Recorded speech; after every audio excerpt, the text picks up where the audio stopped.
أهلا ومرحبا بكم مشاهدينا في النشرة الجوية. نبدأها كالعادة بتحليل صورة الساطل، حيث نلاحظ أن السماء نسبيا غائمة بمرتفعات الأطلس بمنطقة السيس وكذلك بالريف، مع سماء قليلة السحب نسبيا غائمة بالشمال وكذلك بالوسط. غدا بحول الله بالمنطقة الشمالية للمملكة يتوقع نزول زخات مطرية بأقصى الشمال الغربي للبلاد، مع تكون بعض الكتل من الضباب بالشمال الشرقي. وبعد الزوال ستكون السماء نسبيا غائمة بالشرق وكذلك بالريف. على الواجهة المتوسطية ستعطي زخات مطرية متفرقة. درجات الحرارة الدنيا ستعادل درجة 1 ببولمان، 5 درجات بمدينة إفران، 7 درجات بوجدة و9 درجات بالرباط. ودرجة حرارة النهار ستعادل 20 درجة بمدينة وجدة وكذلك بتازة بوزان وتونات، 21 درجة ستسجل بكل من الرباط، الدار البيضاء وكذلك بمدينة الجديدة. بالمنطقة الوسطى طقس بارد دائما مصحوب بصقيع بمرتفعات الأطلس، وبباقي المناطق الأخرى ستكون السماء قليلة السحب إلى صافية.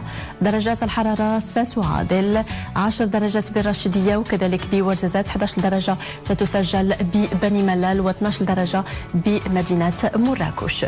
ودرجة حرارة النهار ستعادل 26 درجة بالرشيدية، 28 درجة بأرفود، 30 درجة بساقورة، 23 درجة بالطاطا، 27 درجة بترودانت و23 درجة بمدينة أكادير.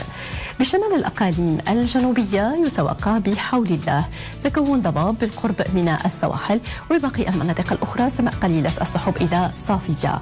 درجات الحرارة ستعادل 15 درجة بالزاك، 13 درجة بالسمارة وكذلك ببكرة، و14 درجة بقلتة زمور. ودرجة حرارة النهار ستعادل 29 درجة بالزاك، 28 درجة بالسمارة، 29 درجة ببكرة و30 درجة بقلتة زمور. في اتجاهنا لأقصى الأقاليم الجنوبية يتوقع بحول الله سماء قليلة السحب إلى صافية بأغلب المناطق. ودرجات الحرارة ستتراوح ما بين 16 درجة بمدينة داخلة، 17 درجة بالكويرة، 16 درجة بأوسرد و18 درجة ببرنزران.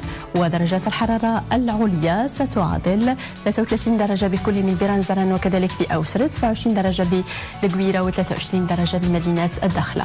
حالة البحر، سيكون البحر بالواجهة المتوسطية هذا إلى قليل الهيجان بعلو سيصل إلى 1 متر.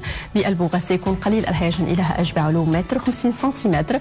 ما بين طنطان وبوجدور بحر قليل الهيجان إلى هائج. أما بباقي السواحل سيكون البحر عموما هائج بعلو سيصل إلى 2 متر. المد بمدينة الرباط سيكون على الساعة 2 صباحا و52 دقيقة و3 عشية و12 دقيقة. والجزر سيكون على الساعة 9 صباحا و6 دقائق و9 ليلا و12 دقيقة. شروق الشمس بمدينة الرباط يكون على الساعة 7 و49 دقيقة، والغروب في تمام الساعة 7 و27 دقيقة. بالنسبة لتوقعات الأيام القادمة يتوقع بحول الله يوم الثلاثاء تحديدا طقس بارد مصحوب بصقيع، وذلك بالأطلس وبالهضاب العليا الشرقية، مع نزول زخات مطرية بأقصى الشمال الغربي وكذلك بمنطقة الريف وبغرب الواجهة المتوسطية، مع تكون ضباب كذلك بالسهول الشمالية وكذلك الوسطى وبشمال الأقاليم الجنوبية. بخصوص أيام الأربعاء، الخميس، الجمعة، السبت وكذلك يوم الأحد طقس دائما بارد بمرتفعات الأطلس، مع تكون ضباب بالسهول الأطلسية الشمالية وكذلك الوسطى، والسماء نسبيا غائمة بالشمال الغربي ستعطي زخات مطرية. لباقي المناطق الأخرى طقس مستقر مع سماء قليلة السحب إلى صافية. وإليكم الآن توقعات دول المغرب الكبير، أوروبا والشرق الأوسط.